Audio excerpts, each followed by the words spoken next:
Hello everyone, যারা যারা এই ভিডিওটি দেখছো তাদের সবাইকে জানাই ওয়েলকাম টু বিরিয়ানি 24। এটা ছিল দীঘার দ্বিতীয় দিনে সকালের ভিডিও। সকাল তখন বাজে প্রায় 8:10-15 আর নেমেছি নিচে একটু ব্রেকফাস্ট করার জন্য। আর আমরা যে হোটেলটাতে ছিলাম তার মধ্যেই ছিল এই সুইমিং পুলটা। কাল রাতে বেশ ভালোই বৃষ্টি হয়েছে, সাথে খুব হাওয়াও দিয়েছে।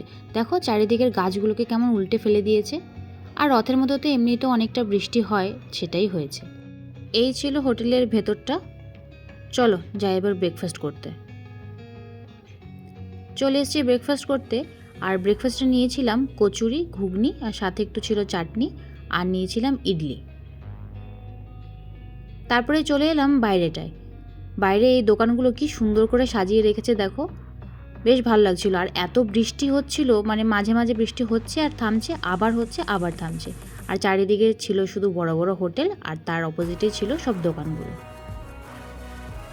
চলো দোকানগুলো দেখতে দেখতে যাই একটু বিচের দিকে। বিরিয়ানি 24-এ যারা নতুন সাবস্ক্রাইবার আছো তাদের সবাইকে জানাই ওয়েলকাম। এভাবেই সাথে থেকো, পাশে থেকো।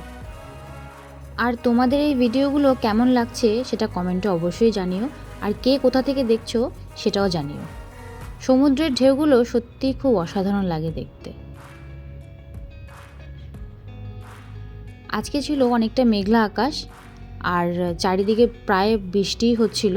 আর দেখো কত লোক এসছে স্নান করার জন্য, যেহেতু এখন অনেকটা সকাল, তো এতটা ঢেউ দিচ্ছে কেউ সাহসই পাচ্ছে না যে নেমেই স্নান করবে। দেখো সব ওপরে দাঁড়িয়ে আছে, কেউ নামার সাহস পাচ্ছে না।